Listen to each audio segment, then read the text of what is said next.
problem is it's mostly white males in leaderships and interviews. So it's harder for me to find that spot in our resume or that spot in our history that says, hey, this is something we can bond over. So it's not necessarily a bad thing. It's just, it impacts us unequally. And that's where it can be frustrating, because if you know me and we get along and you think I'm qualified and you want to fight for me, that's just sponsorship.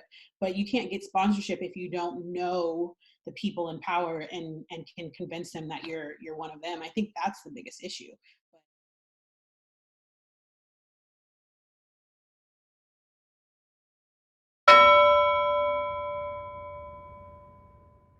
So welcome everyone to today's Melanated discussion. Today we are going to be discussing being a Black woman in the workplace. So before we get started, our panel is going to do introductions so you know who they are. First and foremost, I'm Tierra. I've been working in corporate America for the last 4.5 years, and I am a program manager. Who wants to kick us off, ladies? I'll go ahead and get started. My name is Stephanie LeBou, and I am a engineer. I work as a safety engineer and risk manager, and I've been in corporate America for a little over 25 years. I can go next. My name is Stacie Payman, and I have officially been in corporate America for about a year and 3/4, and I'm also a program manager. I can go next. Hi, my name is Brea. I have been in corporate America now, well, in corporate for 12 years, not quite in America anymore now, but corporate space for 12 years. And I'm in sales as like a territory sales manager.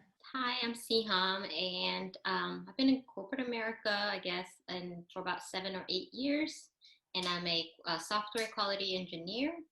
Hey everyone, I am Carol. I have been in corporate America for about 3 years now, and I too am a program manager. Awesome, ladies. So before we get started, the reason I wanted to do this discussion panel is because I wanted to shed light on the experience of Black women in the corporate space. Because when we usually hear about corporate, we hear it from a very male or a very white perspective. And I'm pretty sure you guys would all agree that our experiences are very different than that of a white male or male in general. So my first question for you ladies is race something you think about when you're going in for an interview? So before we even get into working in the corporate space, is your race something that you think about? Definitely it is. Are you asking, oh, I'm sorry. Are you asking if I consider my race or the race of the interviewers? Yours. Are you concerned at all that they might think something when seeing a Black woman versus seeing someone else coming into the interview? Like, do you think that you're prejudged? I know that I think about my race like, okay, well, since I know I'm Black, I need to go into the interview presenting myself in a certain way so I'm not taken the wrong way. So then it might take away an opportunity I might have had. So I considered like my race and how I'm bringing myself into the interview. Do you? Yes, I do. There was one instance I was going for in a company for a technical fellowship program. And during that interview process, I worked with just different people already in that fellowship to prepare for the interview. And as soon as I had walked in, I was in a room, and the interview is a panel of about 10 to 12 people. And they just grill you on your expertise. And I walked in and there was all white men. And as soon as I walked in, I was just deflated. There was not one, piece of diversity at all within the panel. And then at that moment, I was like, I'm a Black woman in front of all these white men being judged. How do they see me? How do they think if I even belong in the fellowship? I just felt like I was, 30 feet behind the start line in the interview just because of the panel and how I thought they were going to perceive me. So yeah, in that particular instance and other instances where I'm in a panel of just all, especially white men, yeah, I always feel like my race plays a huge role of whether they're going to accept me or my expertise or not. Yeah, I think about it from the other side though, from the other perspective, because I've traditionally been in a predominantly white male industry anyway, just in sales, particularly within like medical device sales, pharma, now in tech, it's white male dominated. So that's really all I know. But I usually think about it from, you're probably interviewing me, not simply because I'm qualified, but because you do need to diversify. And I've gotten away from thinking about it as, oh, you just need a token Black person on your team, and really just playing to that as an advantage. Like, no, you need me. You don't need me just because of my skill set. You need me to show that you're an inclusive and diverse company. So that's all the more reason for you to hire me. So I think it gives me a little extra confidence, as weird as it may sound. Because nowadays, in the days of LinkedIn, interviewers know what you look like. I mean, it's very rare that you're interviewing these days. They haven't looked at your LinkedIn profile. So they know that you're a Black woman or a person of color by this point. LinkedIn has been around for 15 years or so, so it's pretty common, but I try to use that to my advantage. Yeah, and for me, being in tech, you do have a predominantly male, not necessarily white male, but like there's a lot of Indian, there's a lot of Asian, not so much a lot of Black. It's very rare that I'll have a Black person interviewing me, so I know that ahead of time. And my biggest hurdle is trying to convince them that I'm safe, because they're going to work with me. So I have to go the extra mile to let them know who I am, versus if I'm a white woman or a white male, they can kind of like assume what kind of person I am. But for me, like I have so much to cover in that 1 to 4 hour interview. So besides the skills part, the other 50% for me is like, I need to let them see who I am and that we're able to work together. So I'm always conscious of that. And I go like the extra mile to just let them know who I am, because they're not really gonna look at me and be like, oh, she looks like this type of person. They probably have never met a Black woman or a Black person. They probably have never had Black friends. So that's a huge part of my interview, like prep, so to speak. Carol or Stacie, do you guys have any opinion on this? Yeah, I totally agree with Siham, because I too am very conscious of how I present and how I will be perceived. So I feel in interviews, I do have to be like hyper, like personality, like just so they can understand that, yeah, I am safe, or I can be friendly and get along, not just based on my skill sets, but also based in like a team setting. And then in addition to what Brea was saying, I feel like I'm actually the opposite, where I kind of struggle in an interview. Like, are you interviewing me because I'm a person of color, or is it based on my skill sets? And that's something that's always running through my mind. And it's hard for me to decipher what it is. And I don't know how I truly feel about it, honestly. I think just to add to that, for me, it's like, I don't want them to hire me because I'm Black. Like, I don't want, like, to me, even with the current company I'm with now, I'm like, I always wonder, like, did they hire me because I was Black, or was it because of my skill? And I think that's kind of a negative thing. Like, I want to be hired for my skills, not so much for my color. I agree with you, Siham. I feel like it's like the thing, even like when you're in college and you're in school and they're like, oh, do you play a sport? And it's like, no, bitch, like I'm here off of merit. I'm not here because I play a sport and I'm going to help you guys win games.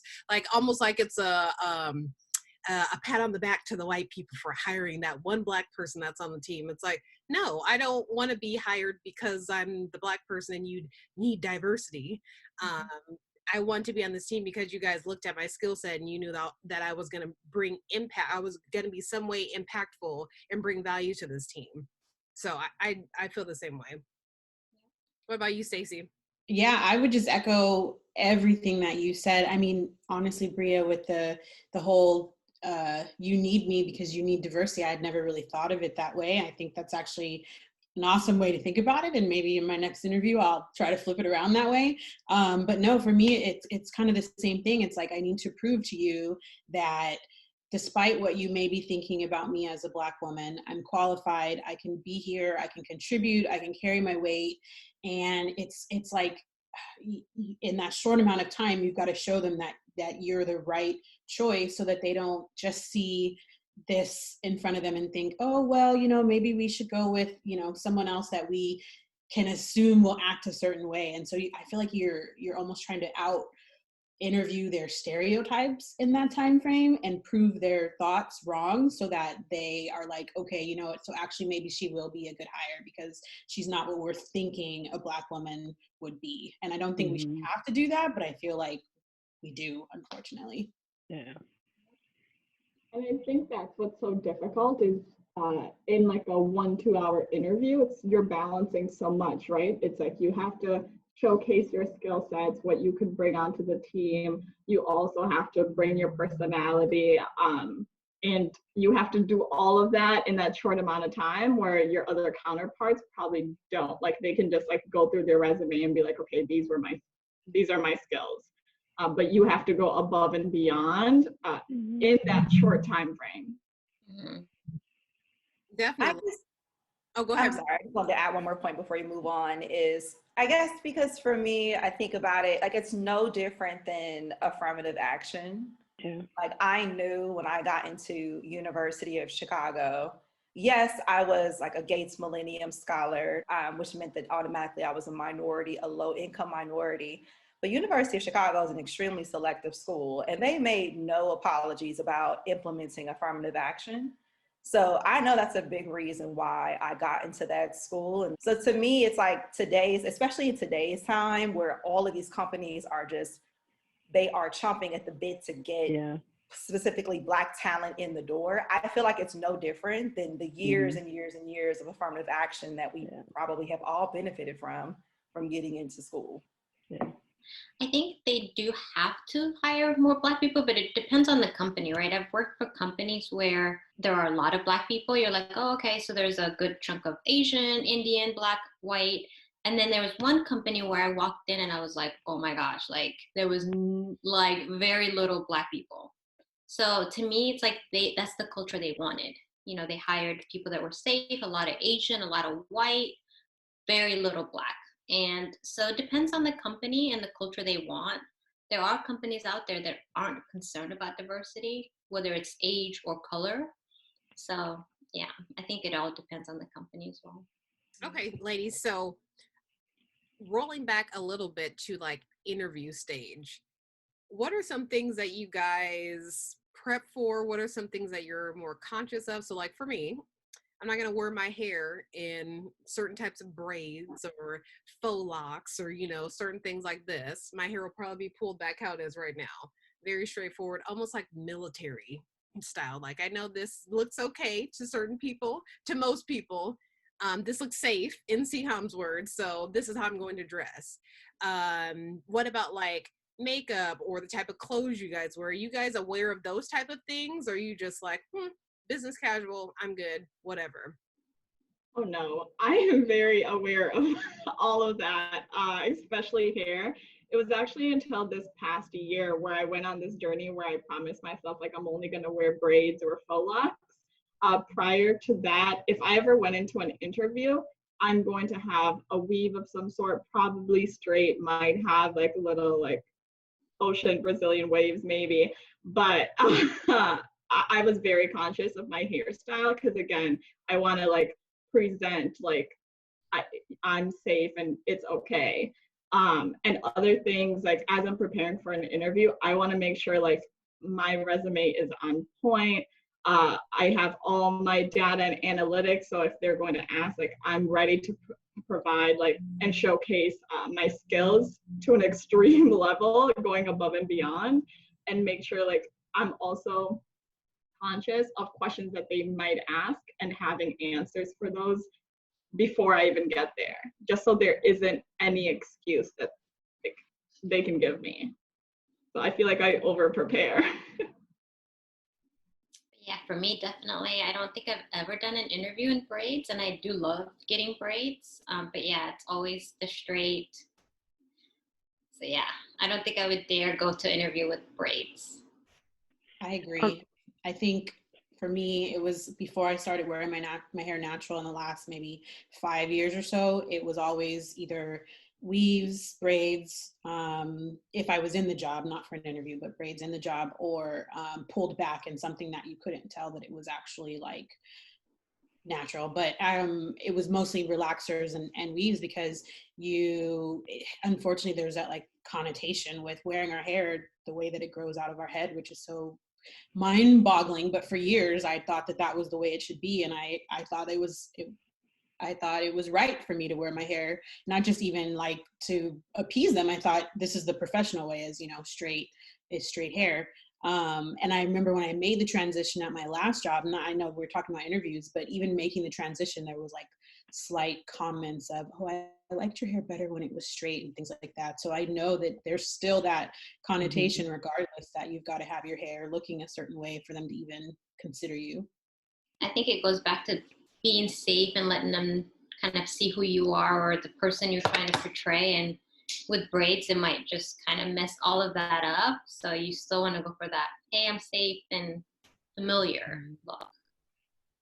And I think it also invites too many questions. Like if you have braids or these different hairstyles, and I'm not trying to answer that during the interview. So I'm like, okay, let's see what we can do.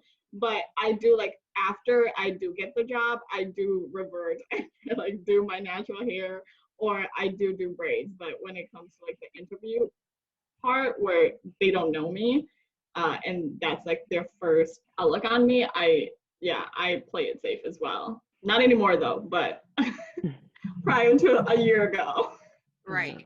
Brea or Stephanie, do you guys have any experience of like pulling it back until you get into the door and then kind of like, okay, well, this is how I actually wear my hair now that I'm in the door? Yeah, for me, definitely. You know, I've been natural for about 20 years now, and I usually keep it short. There are times when I want to grow it out.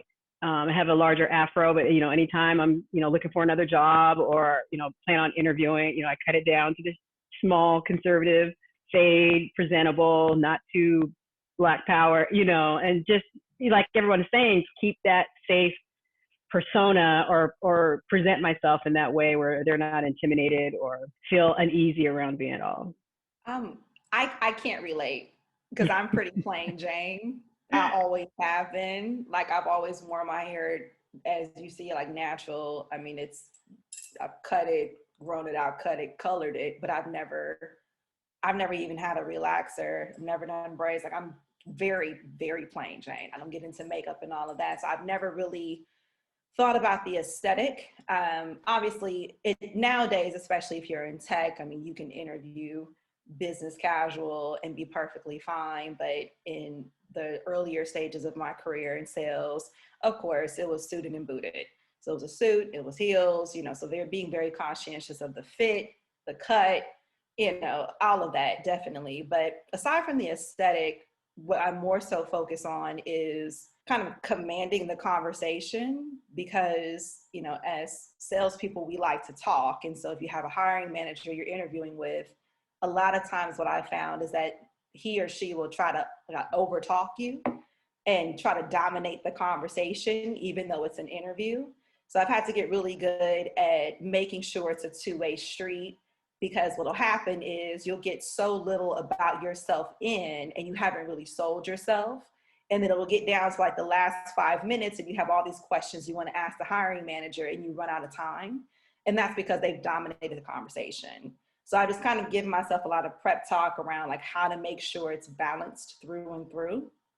And then also I'm very conscientious of my tone, my face, my smile, my eye contact. All of that is hugely important, especially in today's time where we're all, you know, if you are interviewing, you're doing it virtually. So being mindful of video interviewing etiquette and, you know, looking at the camera versus looking down at the person and all of that. So I focus more so on those things. I think the CV speaks for itself. You know, it's like, and if you want to pop quiz me on anything on my CV, if I don't know my CV, then I mess that up for myself. So I don't really focus too much on that, but just more so of how I'm carrying myself throughout the interview. Cool. So before we get out of this interview stage and start, you know, kick down the door and start talking about actually being in the workplace, I'm curious if any of you guys know of a person who is not a Black person, who was like, yeah, I just went into the interview and, me and the hiring manager happened to be from the same place. And, like we mostly talked about that. We didn't even talk about the job, and they got the job. Like, I know a white dude that this has been his experience. Like, yeah, I was a dude from whatever city he's from. The person happened to be from there, have family from there, and they chit chatted about that, and then they got the job. Whereas I'm like, that is never happening in any interview I've gone into. Like, that has not happened. So I'm wondering if you guys have heard anyone's stories like this, where it's been maybe a white male or someone who is not Black, where it's like just easy. It wasn't even an interview. It was I found something on your resume that resonated with me. So I feel like we already know each other and we're good. So now you have the job. Yeah, absolutely. But to be very honest, I personally have gotten a job that way. So I don't want to speak too much on that. As a matter of fact, the current company I'm with, like the first role, although it was a panel interview of 4, the hiring manager and I just got on like thick as thieves. We did not interview. We literally had a 50-minute conversation about Jeep Wranglers, Jeep Rubicons, about cycling and hiking. And I promise, like, we did not interview. And he just loved me and I loved him. And I think that's why I got the job. So yes, I definitely know white males, white females, other people who are not Black, who had walked in the door without really doing the work. But to be fair, I've benefited from that as well. So I'll shut up and leave my bit there. Yeah, I think for me, there was one experience, not so much that he didn't have to interview because it was a panel interview and I being one of the panelists that interviewed this person, clearly he did not do well in the interview, but because he was from the same place as my boss, he was like set on that we were going to hire this person. And clearly this person did not have the experience and he ended up getting hired. And of course he struggled after getting hired, but solely he got hired because he was from the same place as my manager. Yeah, I know various people as well that have gotten hired, or at least the interview just based off of like going to the same, like their alumni, or because they were in the same fraternity or sorority. So they already have that commonality, so it's easy. And then I have heard from like friends and friends of friends where they've just gone to the interview and it was like a conversation. It was very just like very casual, just talking about like regular stuff and not really focused on like skill sets or resume based strategy questions. But I have not had that. So that's clear. You are lucky. Yeah, same for me. It's never happened to me, but I've heard the stories. I've heard about so-and-so who, just happened to go to the same school, or, they actually, even before the interview, they knew someone, the right person's like relative or something. And so, oh yeah, just get me your resume and I'll get you the job. And then suddenly they have a job, but I've never been able to benefit from that. Unfortunately, I'm sure it would be a lot less stressful than sweating my butt off in an interview for an hour and a half, but I've never gotten to do it, no. Yeah, I would like to ask you ladies, what do you think of that? Do you think it's okay? Because it is to one degree like networking, right? Like you just happen to know somebody, or you a friend of a friend is the interviewer, or you guys went to the same school, and that could be just chance. So do you guys think that that is okay, or is it like, little well, problem? I think, well, for Brea, of course. well, I think it depends, because the current company I work for works big on referrals. So if you know someone, but it all comes down to the skill set. If you're just going to talk about Jeeps the whole time and not get down to what the job is, I mean, there's concern there. But if you know somebody that does work that is aligned with what you need, and you need that skill set, and you know somebody, I mean, I don't think there's a problem with that. But, to go on an interview and not talk about the job, I think that's where there's a concern. And, that's something I've never been a part of. The companies I work for have very structured panel interviews. Everybody has a score, everybody has a say, and it gets down to what the panel wants to do. And so I've never, it's been 25 years, but nothing in my mind I've remembered anything like that happening. Not to say it doesn't, but I've never been a part of it. I don't necessarily think there's anything wrong with it. What I think is an issue is the disproportionate benefit. If there was more Black women in leadership roles conducting the interviews where I could go in and bond with them, then I would think I wouldn't mind that it happens to me. But the problem is it's mostly white males in leaderships and interviews. I know some companies are making strides to make that less the case, but in all of the years past, it's been white males. So it's harder for me to find that spot in our resume or that spot in our history that says, hey, this is something we can bond over. So it's not necessarily a bad thing. It's just, it impacts us unequally. And that's where it can be frustrating, because if you know me and we get along and you think I'm qualified and you want to fight for me, that's just sponsorship. But you can't get sponsorship if you don't know the people in power and can convince them that you're one of them. I think that's the biggest issue. But in the long run, I mean, you got the job, it worked for you, and if you can do it, I guess congratulations. But I'd like the opportunity to have it myself. Yeah, Carol, I don't think I wouldn't say I'm for it, of course. But my question was basically to try to point out nepotism, because everyone says that everything is an equal playing field, and it's like, no, it's not, because the white dude from Minnesota can have a hiring manager from Minnesota, and they're like, oh, you're from so-and-so neighborhood, me too, you got the job. So there's people who are not qualified getting into certain positions, but then they tell Black people, why can't you just this person got in here, why can't you just so-and-so? And it's like, because it's not the same thing. So that's the only that's literally why I asked the question, because I was just pointing out that it's not the same thing. Now, if we can get more leadership that looks like us, and not even necessarily that looks like us, but more leadership, even white people who understand that all Black people don't act how you see on the TV show, that they love painting us the same exact way. If they could just see us as people, then maybe we would even get those chances too, coming from the same city and just being of different races. But until they can see us as people, to me, I'm pointing out that there's nepotism and there's opportunities given to people who don't even know shit. That's where I find it to be a problem.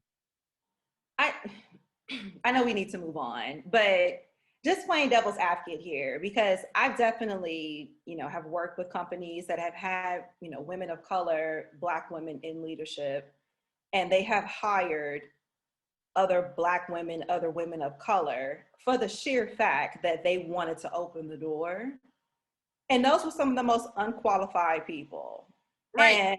And, so I mean, just to play devil's advocate, it's like, it's not always about having more people of color, in leadership to maybe balance that out a little bit so that we can, do the networking thing and have a little bit more of an opportunity to feel seen and not necessarily as grilled as, say, a white counterpart, when walking in the door. Because that has happened to me at my current company, where it was a woman of color who was a skip who hired my line manager, my direct manager, who was a woman of color as well. And it was a shit show. She was totally unqualified. And how I got that job was because I'm a woman of color. And that was made very clear to me coming in the door. So I don't know. I guess to answer your question, maybe it's not exactly fair, but I think if you can benefit from it, then why not run with it? I agree, Brea. What I'm thinking is more aligned with what Stephanie was saying, where I agree that in terms of networking and referrals, yes, get that interview. You should be allowed to get to the interview portion, and then it is my duty to showcase my skills and then that. But in terms of getting the full-on job, and I'm not really qualified, but you didn't talk about that in my interview because we were talking about Jeeps or we were talking about whatever we're talking about, I don't think then that's fair. I think it should just be on the merit of hey, this is a referral, I think this is a good candidate, you should interview them. Okay, ladies, let's move forward. Now, we have the interview process. We got the job. We're in here. Once you've been at work for a little while, let's just say 3 to 6 months, do you feel like you can be your authentic self at work?